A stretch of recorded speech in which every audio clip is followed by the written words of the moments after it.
Lecture 8, Professional Development and the Importance of Sharing Athletes. In this lecture, I will discuss ways a coach can continue to develop within the coaching profession and why this is vital for anyone in this profession. I will also discuss the importance of sharing athletes, and I will discuss the importance of allowing athletes to be multi-sport athletes, especially in the youth through high school levels.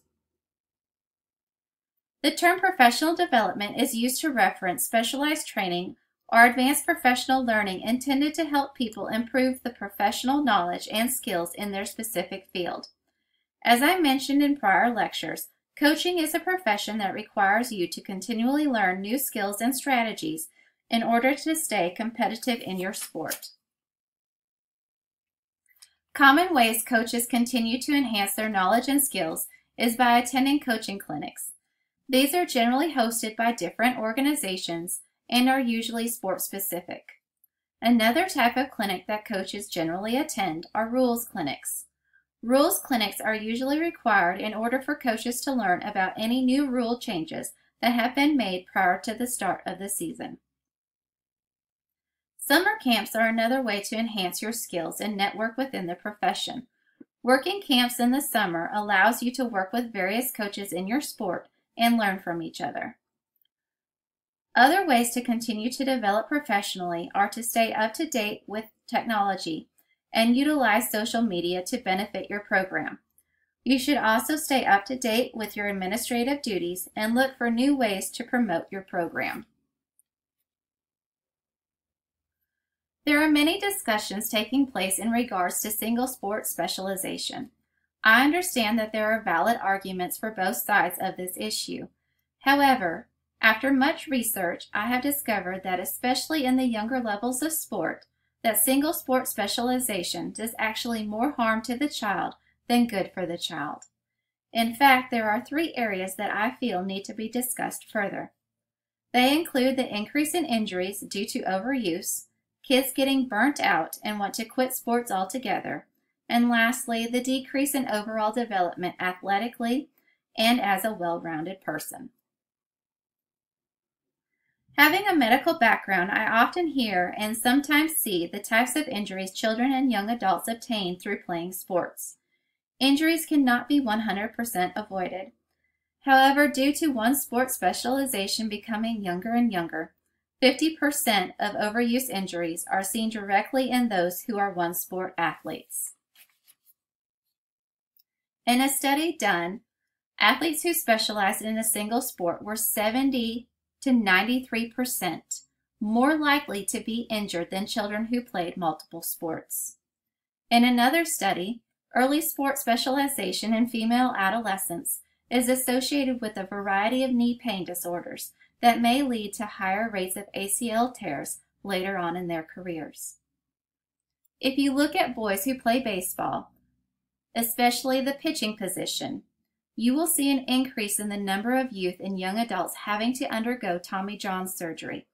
Several Major League Baseball players and coaches are starting to speak out against single sport specialization at such a young age. Another negative effect of single sport specialization is burnout. A study done by Ohio State found that children who specialized in a single sport at an early age led to higher rates of adult physical inactivity. Also, those who commit to one sport were often the first to quit. This can lead to resentment towards the sport or physical activity in general. Children who specialize early are at a far greater risk of burnout due to the stress placed upon them, decreased motivation, and lack of enjoyment playing the sport. It is often not the child's choice to be a one-sport athlete. It is usually pressure from parents or a coach whose only concern is to win. However, a coach should care about the well-being of the child at all ages.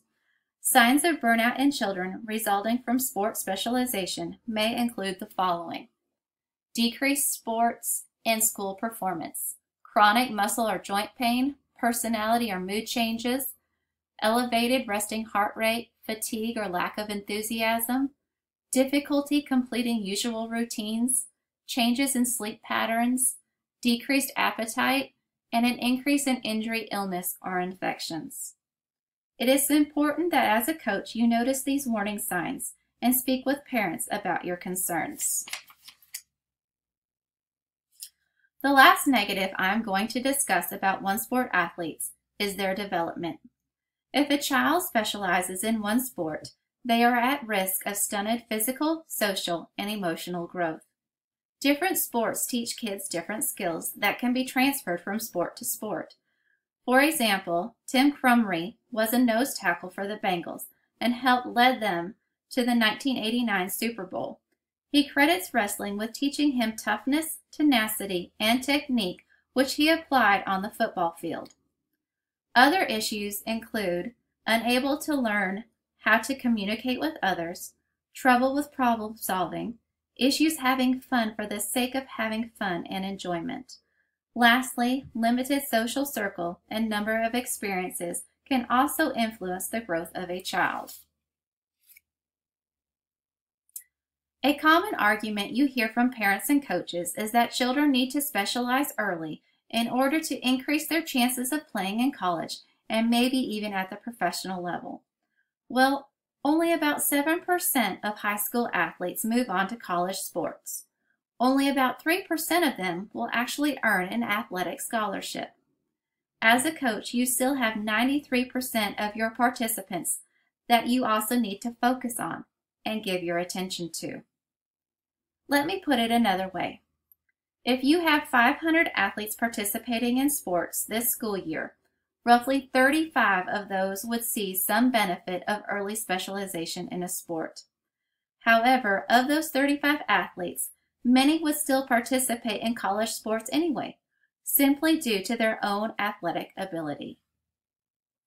I personally am thankful for my parents allowing me to participate in as many sports as I wanted. I was able to meet a lot of people and make several lifelong memories. As a parent, I encourage my own children to play as many sports as they desire and let them decide which ones they like and want to continue to play. As a coach, it is important to look past your selfishness and do what is best for your athletes, especially at the youth level and secondary levels. You should want your athletes to be well-rounded and maximize their talents. A prime example of this is Deion Sanders. He is the only person to have won a World Series and a Super Bowl. As I already mentioned, different sports teach different skills that can be transferred from sport to sport. It is vital that you as a coach work with other coaches on sharing athletes.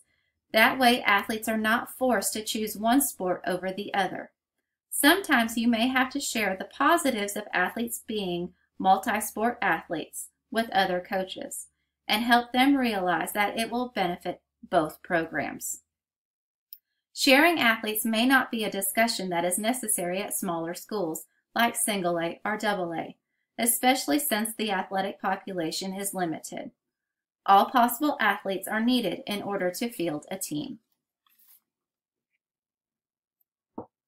So to wrap things up, coaching is a profession that needs continuing education in both skills and knowledge.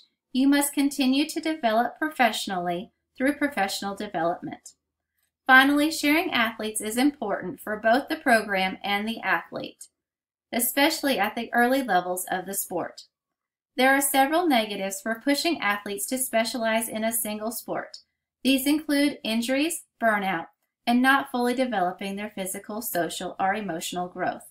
Remember, as a coach, it is your job to help athletes reach their maximal potential, and one way to do that is to share them with other sports if they wish to do so.